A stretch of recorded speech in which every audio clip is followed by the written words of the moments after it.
Hello friends, हमारे YouTube channel university academy में एक बार आपका फिर से स्वागत है। क्लाउड कंप्यूटिंग सब्जेक्ट के इस लेक्चर सीरीज में आज हम बात करेंगे एसओए रेफरेंस मॉडल की। Now if we talk about SOA के बारे में हम ऑलरेडी हमारे प्रीवियस वीडियो में डिस्कस कर चुके हैं। वो वीडियो आपको यहाँ पे आई बटन में जाके मिल जाएगा, यहाँ से जाके आप वो वीडियो देख सकते हैं, राइट। सो अभी अगर हम आज के वीडियो की बात करें तो इसमें हम बेसिकली डिस्कस करेंगे कि एसओए उसका रेफरेंस मॉडल क्या होता है, या उसमें डिफरेंट कौन कौन से कंपोनेंट अवेलेबल होते हैं, उसकी फंक्शनैलिटीज क्या क्या होती हैं, और जो भी सर्विसेज हैं क्या क्या सर्विसेज प्रोवाइड करता है, right. So if we start from the reference model, तो रेफरेंस मॉडल बेसिकली क्या करता है कि ये एक आर्किटेक्चरल फ्रेमवर्क प्रोवाइड करता है जिसमें कि जो भी सर्विसेज अवेलेबल हैं वो किस तरीके से कम्युनिकेट कर सकती हैं, या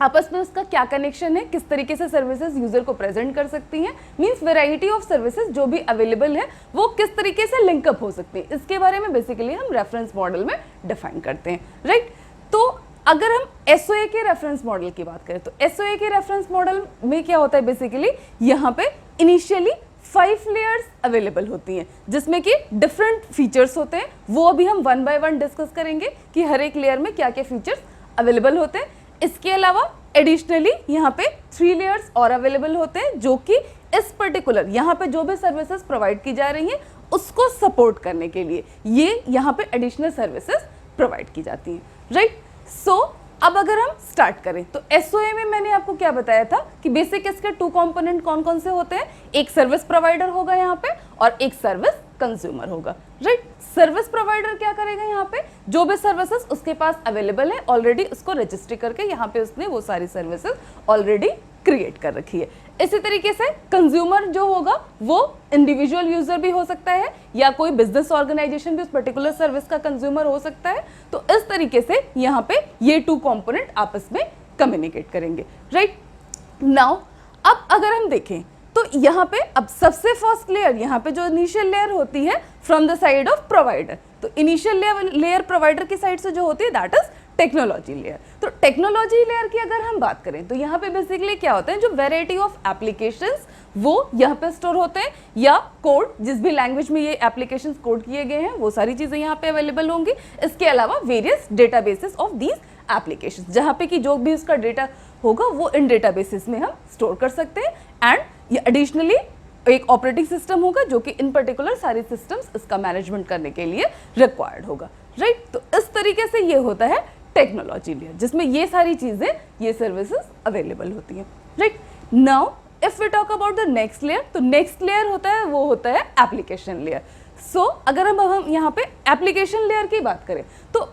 बेसिकली ये करता क्या है कि it consist of service repository, adapters and UML. तो यहाँ पे सर्विस रिपोजिटरी का मतलब ये है कि जो भी सर्विसेज यहाँ पे सर्विस प्रोवाइडर ने क्रिएट की हुई है उन सर्विसेज को एक पर्टिकुलर लोकेशन पे स्टोर किया गया है, यानी कि जो भी सर्विसेज है वो ऑलरेडी यहाँ पे क्रिएट करके स्टोर की गई हैं, राइट। इसके अलावा यहाँ पे एडाप्टर्स का यूज ये होगा कि जो भी सर्विसेज यहाँ पे ऑलरेडी क्रिएट की गई हैं उसको होता क्या है कि जो भी सर्विसेज यूजर को प्रोवाइड करना है तो बाय डिफॉल्ट जब सारी सर्विसेज यहाँ पे स्टोर कर देते हैं तो एक यहाँ पे एडाप्टर क्रिएट होता है जो कि क्या करता है इस पर्टिकुलर सर्विसेज को यहाँ पे फॉरवर्ड करने का काम करता है, राइट। इसी तरीके से यहाँ पे यूएमएल का बेसिक रिक्वायरमेंट क्या है कि जो भी सर्विसेज है उसका अगर हमें मॉडलिंग का फर्दर रिक्वायरमेंट होगा, यानी कि जो भी सर्विसेज है उसका कंपोनेंट्स क्या क्या होगा या कौन कौन सी सर्विस किस पर्टिकुलर फॉर्म में किस यूजर को प्रोवाइड कर सकते हैं। तो बेसिकली एक ये यूएमएल क्या करता है, unified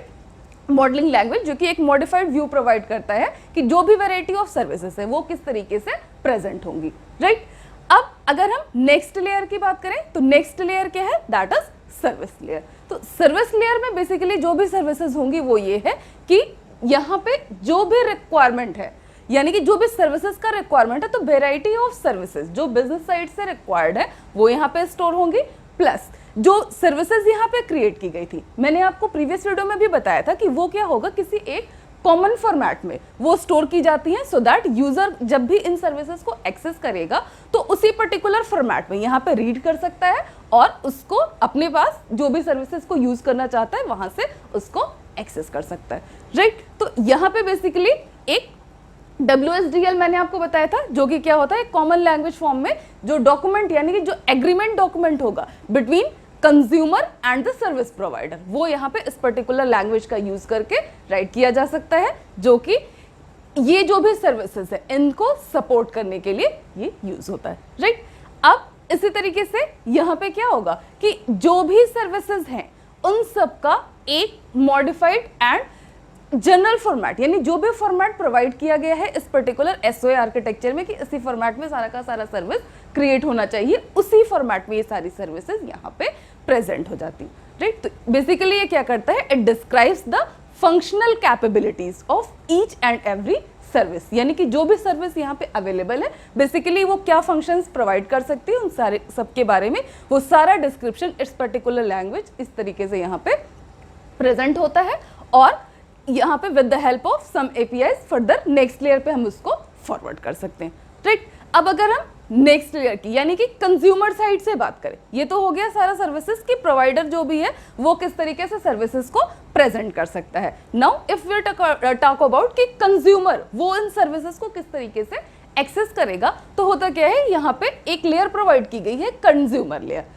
basically this layer is known as the entry layer to the user, यानी कि इसी लेयर के थ्रू यहाँ से डिफरेंट यूजर्स यहाँ पे एंट्री कर सकते हैं और पर्टिकुलरली इन सर्विसेज के लिए रिक्वेस्ट कर सकते हैं, राइट। अब जो यूजर होगा वो इंडिविजुअल यूजर भी हो सकता है या कोई बिजनेस ऑर्गेनाइजेशन भी हो सकता है जिसको बेसिकली उन सर्विसेज का रिक्वायरमेंट होगा, तो वो यहाँ से डिफरेंट पर्टिकुलर सर्विसेज के लिए रिक्वेस्ट कर सकते हैं, राइट। अब अगर हम इस लेयर की बात करें तो ये जरूरी नहीं है कि जो भी एसओए आर्किटेक्चर है वो उसके ये लेयर इंटरनल लेयर होगी, मीन्स की this layer can be the external as well, कि जो भी अब यहाँ पे रिक्वायरमेंट है जरूरी नहीं कि विद इन द ऑर्गेनाइजेशन ही किसी को सर्विस का रिक्वायरमेंट है, हो सकता है कि इसके बाहर से अदर कोई यूजर कोई डिफरेंट बिजनेस ऑर्गेनाइजेशन वो भी अगर उन सर्विसेज को यूज करना चाहता है तो इस लेयर के थ्रू यहाँ से इसकी फैसिलिटीज को यूज करके इन सर्विसेज के लिए रिक्वेस्ट कर सकता है, राइट। अब नाउ द क्वेश्चन इज कि जो भी कम्युनिकेशन होगा बेसिकली या जो इनकॉर्पोरेशन ऑफ सर्विसेज होगा वो किस लेयर में होगा, तो यहाँ पे सबसे इंपॉर्टेंट लेयर जो इस पूरे आर्किटेक्चर का है वो है बिजनेस प्रोसेस लेयर, यानी कि जो भी डिफरेंट सर्विसेज है वो प्रेजेंट की गई है यहाँ से इस पर्टिकुलर लोकेशन पे, मींस यहाँ पे प्रोवाइड की गई है और इसी पर्टिकुलर लेयर का यूज करके यहाँ से यूजर इन सर्विसेज को एक्सेस कर सकता है, राइट। तो इसमें जो भी वेरियस सर्विसेज इस लेयर में प्रोवाइड की जाती हैं that is known as composition as well as decomposition, orchestration, right. तो these are the various services जो कि इस पर्टिकुलर लेयर में प्रोवाइड की जाती हैं। अब कॉम्पोजिशन का रिक्वायरमेंट क्या है कि जो भी सर्विसेज है उसको डिफरेंट किस तरीके से यहाँ पे प्रेजेंट किया जाएगा, वो it is known as composition. Decomposition की उसके अगर हम अभी डिफरेंट पार्ट्स को अगर यहाँ पे प्रेजेंट करना चाहें तो this is known as decomposition of various services. अब अगर हम बात करें ऑर्केस्ट्रेशन की कि ऑर्केस्ट्रेशन क्या है, तो ऑर्केस्ट्रेशन को इस तरीके से समझ सकते हैं जैसे मैंने आपको बताया था कि एसओए में क्या होता था बेसिकली कि डिफरेंट जो भी सर्विसेज अवेलेबल है उसको एक साथ इनकॉर्पोरेट करके यहाँ पे कंबाइन करके यहाँ पे यूजर को सर्विस प्रोवाइड की जाती थी, राइट। तो ऑर्केस्ट्रेशन प्रोसेस क्या होता है basically it incorporates all the services, ठीक है, और इस तरीके से यहाँ पे कंबाइन करके यूजर को वो पर्टिकुलर सर्विसेज ऑटोमेटेड सर्विस यहाँ से प्रोवाइड करता है। तो this process is known as the orchestration of SOA services, right. अब इसी तरीके से यहाँ पे क्या है कि बीपीएल प्रोसेस, बीपीएल प्रोसेस क्या होता है बेसिकली कि ये एक एग्जीक्यूशन लैंग्वेज यहाँ पे प्रोवाइड करता है जो कि इसका यूज करके ये डिफरेंट सर्विसेज ये यूजर को प्रोसेस की जा सकती हैं, यहाँ से यूजर उन सर्विसेज को यूज कर सकता है। इसी तरीके से WF वर्कफ्लो ये क्या होता है, it is an Microsoft technology जो कि क्या होता है प्रोवाइड की जाती है माइक्रोसॉफ्ट की तरफ से, जो क्या करता है बेसिकली जो डिफरेंट एपीआईज का रिक्वायरमेंट है, राइट। कि मैंने आपको बताया था कि यहाँ पे क्या होगा जो सर्विसेज होंगी वो प्रेजेंट किस फॉर्म में कर सकते हैं, XML फॉर्मेट में उसका रिप्रेजेंटेशन होगा और थ्रू सम एपीआईज यहाँ पे यूजर उन सर्विसेज को एक्सेस कर सकता है। तो इसका यहाँ पे जो होगा ये प्रोवाइड की जाएंगी WF वर्कफ्लोज के थ्रू, राइट। और वेरियस UML एक्टिविटीज यहाँ पे वो क्या करेंगी, जो भी सर्विसेज का कॉम्पोजिशन हो रहा है उसका डीकॉम्पोजिशन हो रहा है वो हम UML एक्टिविटीज के थ्रू उसको रिप्रेजेंट कर सकते हैं। तो बेसिकली जो एक्चुअल में यहाँ पे सर्विसेज का